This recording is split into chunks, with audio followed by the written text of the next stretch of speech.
Hi friends, welcome back to my channel. இது வந்து நம்ம என்ன பார்க்க போகிறோம்னா கோவக்காய் பொரியல் தான் பார்க்க போகிறோம். கோவக்காய் பொரியல் வந்து எப்படி செய்யறதுன்னு பார்த்துலாமா.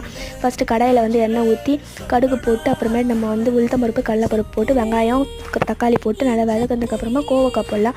கோவக்காய் இந்த போல் 4 சைஸாக அரிங்க ரவுண்டாக இருந்தீங்கன்னா அந்த டேஸ்ட் வந்து நல்லா இல்லை. ஆனால் இந்த டேஸ்ட் வந்து ரொம்ப நல்லாயிருக்கும். அதில் உப்பு மஞ்சள் போட்டு நல்லா வதக்குங்க. வெண்டைக்காய் மாதிரி நல்லாவே ஃப்ரை பண்ணுங்கள்.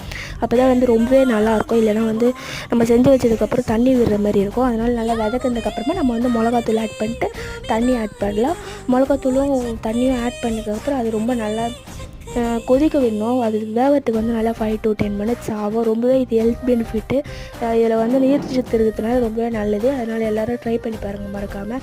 நல்லா வந்து கொதிக்கிட்டு அது வேக வைங்க. வெந்ததுக்கப்புறமா நம்ம லாஸ்ட்டாக தேங்காவோ இல்லை கடலைப்பயிரோ உங்களுக்கு எது இஷ்டமோ அதை போட்டுக்கலாம்.